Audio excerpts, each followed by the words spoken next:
Good morning, guys. Welcome to TalentBlazer, India's latest EdTech platform to provide a solution for all your problems at any point of your career. And TalentBlazer is starting a new initiative where we are helping all those students who are about to sit in campus placement sessions.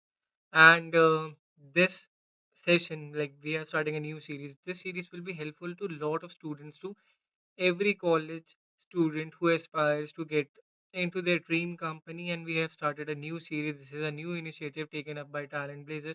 So here we will discuss few important things while preparing for interviews, and it will be benefited to all the college students across all the streams. So if you do like our content, do leave a like and do subscribe to the channel as well, because and do press the bell icon because you will get notified whenever I post a new video upon this campus hiring sessions, right?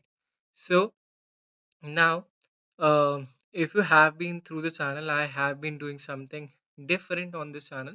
So for this, I'm going to be your mentor, and my name is Gaurav, and we are starting with the campus hiring sessions because campus hiring session generally starts from Feb to April, June, July, and this is a time period where majority of college students sit in the placements, and certainly they are not aware about how to go about that because they never are taught to how to sit in placement, how to introduce themselves. So there are a few basic things that we are going to cover, and certainly it will be very helpful to all you viewers. And so in this video, what will we cover? The first thing, the introduction part, and how to introduce yourself, and a few mistakes.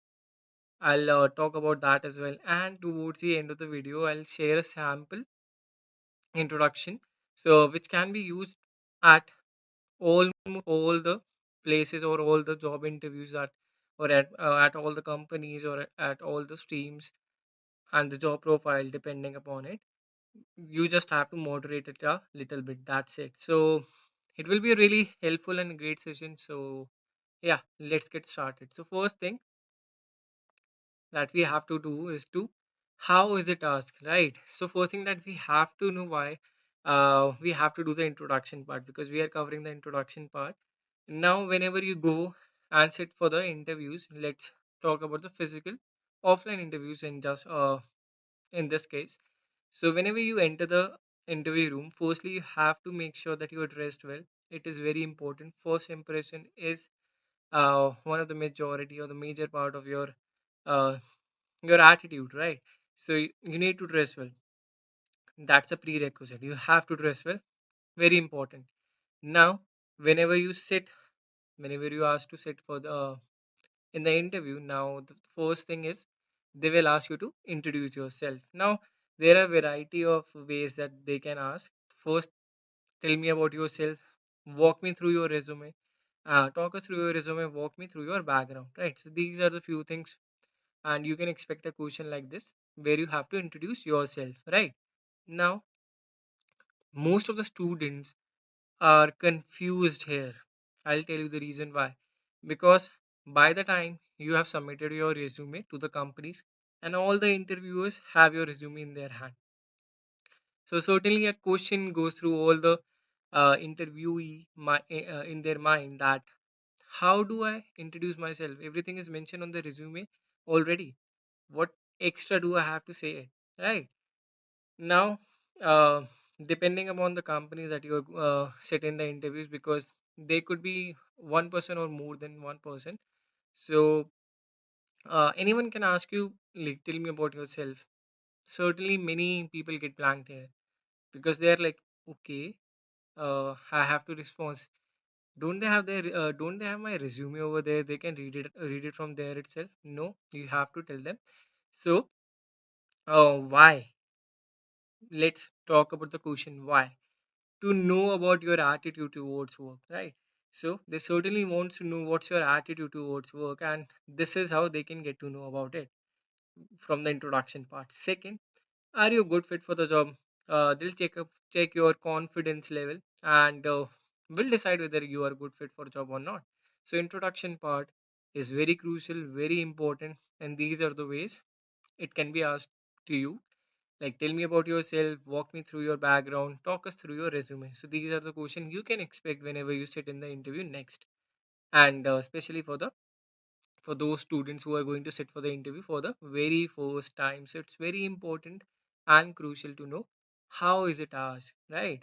Second, now, of how you have to respond. Firstly, steps to consider. The first step is greetings. Now, many a times, students actually fumble on this part, and that's a negative feedback to all the interviewers, right? So what happens usually is that they get tensed. They didn't prepare enough for the interview, and certainly because even if you have rehearsed it a lot of times, certainly when you enter into that interview room, your heartbeat increase from, let's suppose, 60 to 200 approximately. So you get tense, you actually fumble upon a lot of things. So that's a big no. Firstly, they surely will understand that you are nervous, but yeah, if you want to be the right fit for the job, you don't have to be nervous. Certainly, you don't have to fumble here at least, right? So now, good morning. What's the time for the good morning? Like before 12 noon, good afternoon, 12 noon to 4:30 p.m. or 5 p.m., and good evening, 4:30 to midnight. That's how you have to consider. So I'll tell you an example. Uh, I was sitting in the interview, right? I was the next candidate, and certainly I overheard few things. And the guy that went before me, actually, it was daytime, and he said, "Good morning." That's a big no. And certainly, what happens usually when the placement sessions are too long, right? So let's suppose they are started in morning, and it goes over till evening. So somehow the students are trained. They are like waiting for their turn for a lot for a lot period of time. So certainly they actually get confused about that. But do make sure the first point that the greetings are absolutely on point. So good morning before 12 noon, good afternoon 12 noon to 4:30, and lastly good evening 4:30 to midnight. I hope everyone is clear till now. Now, second thing, that while you are saying good morning, good afternoon, or good evening, don't keep your head down thinking, uh, I'm too shy to make an eye contact. That's a big no. They won't accept you no matter how meritorious you are. You have to be confident. You have to look in the eye and say good afternoon, good morning, good evening, depending upon the time, right? Now, second thing, that if there are multiple interviewers sitting over there, so you just briefly, you just have to say good afternoon, everyone, good morning, everyone, and have to look around, right? Look around and just say good afternoon, everyone, good morning, everyone. So that's how it should be, right? Not to the person who is in front of you, to everyone. You have to consider everyone. So few mistakes that usually happen is many of the students, they start being casual. They start with how they usually converse with their friends, saying hi, hello, and then fumbling between good morning or good afternoon. That's a big no. So you don't have to be casual. You're there to get a job. You have to be formal, right? So this is the first step. I hope everyone is clear till now and everyone is following. Now the second step that you have to know. So most of the candidates say this thing up, that thank you for the opportunity. This is an optional thing that you can add to your introduction speech or part, but it's pretty optional. Even if you don't do it, it's going to be okay. So how to put it up? Thank you for shortlisting me for the final interview. Let's suppose there were so many tests, because you have to give tests, and finally then you sit for the interview. So you can, and there are many interview rounds as well. So you can say thank you for shortlisting me for the final interview, or thank you for this opportunity to talk about myself. So these are the few things that how the way you can put it up, right? Thank you for shortlisting me for the interview, or thank you for this opportunity to talk about myself. Now, third third thing that you have to focus upon, again, your name, right? Your name. So let's take an example of a person. Let's take my example here. So my name is Gaurav Kumar, right? That's how you should tell. That's how you should inform the interviews that this is my name, and always tell your whole or complete name. right? So I am Gaurav Kumar. My name is Gaurav Kumar. My name is Gaurav Kumar. And keep a smile and be proud of your name. So you have to keep a smile while you're sitting in the interview. Don't be tense. Don't look tense. Right? That's a big negative. I know masks are there to help, but most of the time they ask you to remove your mask. Right? So keep a smile. Be proud of your name and enunciate it clearly that my name is Gaurav Kumar. Okay. Always use your full name while answering. If you have a middle name, do mention that. Don't skip with the first name and to the surname. Always mention the middle name as well. Few mistake like saying myself Gaurav Kumar. No, that's a big no. That's how you shouldn't do it that way ever. Right. So that's the third thing. Your name. You have to answer it fully that this is my name and uh, you should be proud and you should keep a smile on your face while answering this. Right. I hope everyone is following till now. And if you are liking this content, do leave a like. And we are putting so much efforts to help you guys. And certainly, you can actually spread a good word of mouth about TalentBlazer as well, and share this video with your friends. So that will be a great uh, positive as well. Now, the fourth step. Now, why are you qualified for this job? Let's suppose you are, because we're talking about the campus hiring sessions. Most of you, like majority of you, don't have the work experience, but nowadays many colleges are asking you to have internship experience, right? So internship has become an important part, an important aspect, and students even want to get exposure to the work experience, so they are working in one or another internship in other company as an intern, right? So if you are talking about your work experience, talk about the position, that the position you are holding and the company, right? The duration. Let's suppose your internship was summer internship for 2 months, 1.5 months, beyond that or less than that. So you have to mention the duration period as well while we're talking about the internship experience, right? Any impact on the company. Now let's suppose you joined and you have to solve a case study which hasn't been solved by anyone till now. So you solve a case study, you made an impact, you actually get into the sales team, and you were working as an intern and you made the highest sale ever during that duration, right? So that's the impact that you created. Any addition, any extra thing that you added to the company, so that's the impact on the company. Any awards won. Let's suppose your team, your whole corporate team, you were working somewhere, your whole corporate team participated in a competition and you won that prize. You were working as an intern over there and you won an award. So you have to mention that as well. So any awards won. Now, while talking about this, sound enthusiastic that because you were working there, because that's what you wanted to be, because you were interning in somewhere where you wanted to be, right? That's the field you have chosen. So, sound enthusiastic. Tell them above your resume. Let's suppose you have mentioned about the internship, right? That you worked in, let's suppose, in XYZ company at, let's suppose at Z position, at that position level. Now, that's already mentioned on the resume, but you have to tell about the experiences, how your seniors helped you, any doubt, and how you come across a corporate culture and how it helped you grow, to get the practical experience in sense, apart from having the knowledge of where about things. So that's how you have to tell them over and above your resume, and sound enthusiastic. You have to sound enthusiastic, right? Because you're working towards something that you wanted to be. You're working as an intern in a company at what you desire to work full time, right? In future, right, as well.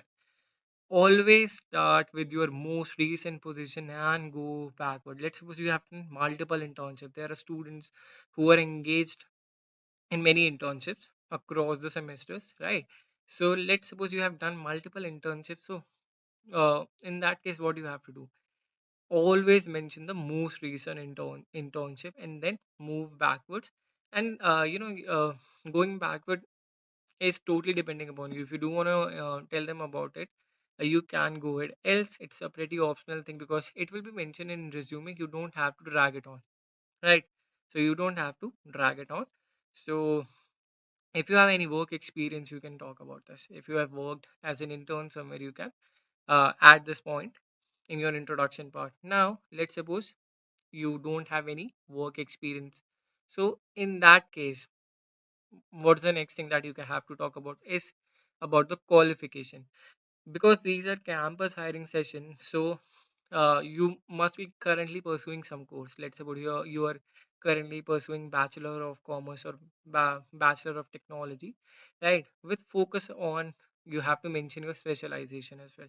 Let's suppose while doing Bachelor of Commerce, your focus is on accounting. While doing Bachelor of Technology, you have your own focuses, or you have your own specialization.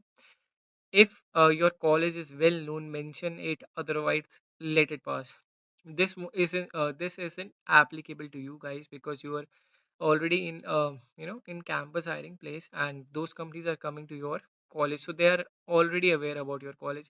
But this is for the off campus drive. Let's suppose you want to go and apply for some certain companies that didn't came to your college. So if your college is well known, mention it. Otherwise, let it pass. You don't have to specifically mention which college you graduated from. Now, few mistakes that usually the students make is no cryptic abbreviation, right? For example, I'm doing BMS from SSCBS. How does that make sense, right? You have to mention in full-fledged manner that I am doing Bachelor of Management Studies from Shahid Sukhdev College of Business Studies. So that's how you have to mention it, right?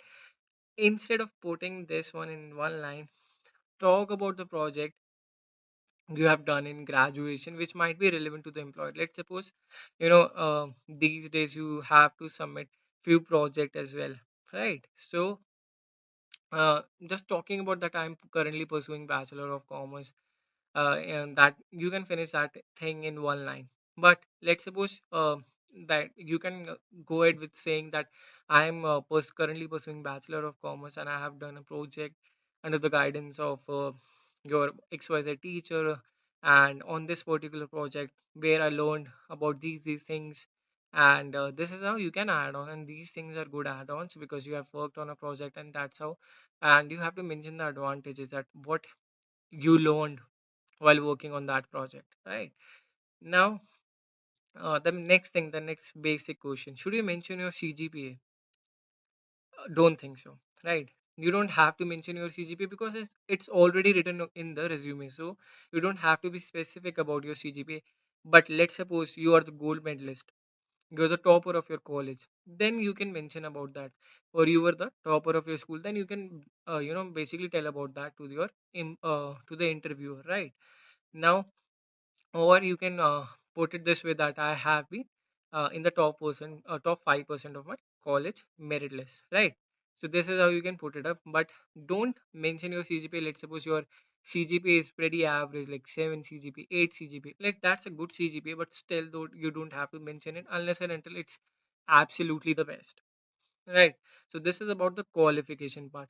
I hope all of you are following, and the best part of this is that the TalentBlazer is here to help a lot of students, because campus hiring session is a crucial part for any student, because they can land into their dream company if they are aware about all these things, like your introduction part. And this is a series of videos. We'll cover more things in the next coming videos as well.